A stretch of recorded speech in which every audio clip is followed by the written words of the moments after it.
اس طرح اس صورت میں وسیلے کا لفظ آیا ہے، یا ایھا الذین آمنوا اتقوا اللہ وابتغوا الیہ الوسیلۃ، سورۃ المائدہ آیت نمبر 35 اور بنی اسرائیل آیت نمبر 57 کے اندر وسیلے کا لفظ آیا ہے۔ وسیلے کا لفظ سن کر عام طور پر لوگوں کا ذہن کس طرف جاتا ہے؟ وسیلے کے متعلق وہ سوال اٹھاتے ہیں کہ وسیلہ ہے یا نہیں ہے۔ تو اس میں ایک اہم بات سمجھنے کی یہ ہے کہ وسیلہ ایک مشترک لفظ ہے کئی معنوں میں۔ جو وسیلہ شرعی ہے اس کے بارے میں بات ہونی چاہیے۔ اگر ایک شخص کہتا ہے کہ میں کسی قسم کا کوئی وسیلہ نہیں مانتا ہوں تو یہ شاید دہری اور کافر ہو جاتا ہے، کیونکہ وسیلہ میں تو وسیلہ شرعی بھی ہے جو قرآن و سنت سے ثابت ہے۔ اور اگر ایک شخص کہتا ہے کہ میں ہر قسم کا وسیلہ مانتا ہوں تو یہ مشرک بن جاتا ہے، اس لیے کہ وسیلے میں تو وسیلہ شرکیہ بھی ہے۔ تو وسیلہ شرعیہ، وسیلہ لغت کے اعتبار سے وسیلہ ایک مشترک لفظ ہے۔ بادشاہ کے ہاں ایک مرتبے درجے کو بھی کہا جاتا ہے، قربت کو بھی کہا جاتا ہے، اور ایک وسیلہ وہ ہے کہ ہمیں حکم ہے کہ پیغمبر علیہ السلام کے لیے مانگو، آتی محمد الوسیلۃ، وہ جنت میں ایک مقام کا نام ہے۔ وسیلہ کہتے ہیں لغت میں ہر وہ چیز جس سے آپ اپنے مقصود تک رسائی حاصل کریں، اور شریعت میں کل ما یتوسل به ویتقرب به الی اللہ تعالی من فعل الطاعات و ترک المنہیات، ہر وہ عمل کی ہر وہ چیز کی جس کے ذریعے اللہ کا قرب حاصل کیا جائے، وہ کیا ہے؟ طاعت کو بجا لانا اور اللہ کے منع کردہ چیزوں سے رک جانا۔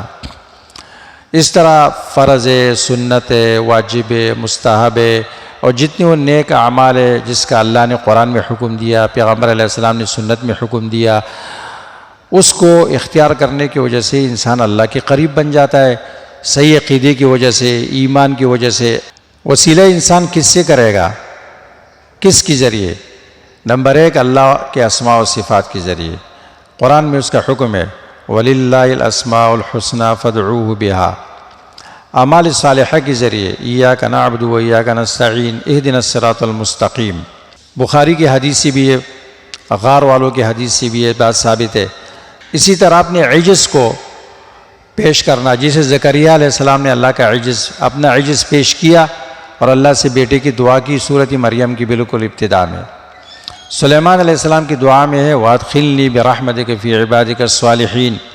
اس طرح دوسرے مسلمان سے دعا کی درخواست کرنا کہ وہ آپ کے لیے دعا کرے، اس کا منہ آپ کے حق میں پاک ہے، یا خود آپ کو مصیبت میں دیکھ کر وہ آپ کے لیے دعا کرے۔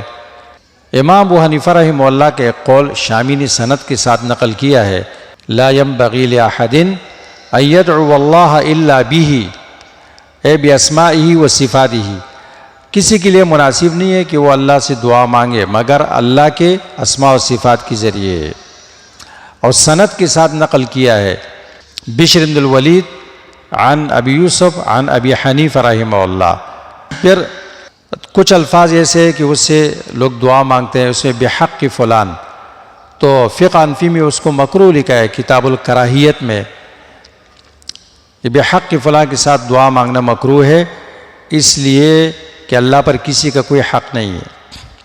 پھر کچھ اور الفاظ استعمال ہوتے ہیں، طفیل، صدقہ، فلاں کی طفیل، فلاں کی صدقے، کسی شخص کو وسیلہ کر کے دعا مانگنا، قطع نظر اس سے کہ وہ صحیح ہے یا غلط ہے، ثابت ہے یا نہیں ہے، اور بدعت ہے یا نہیں ہے، یا جن الفاظ سے استدلال کیا جاتا ہے وہ موضوع ہے یا کمزور ہے، یا وہاں پر اس میں کوئی تعویل کی جاتی ہے۔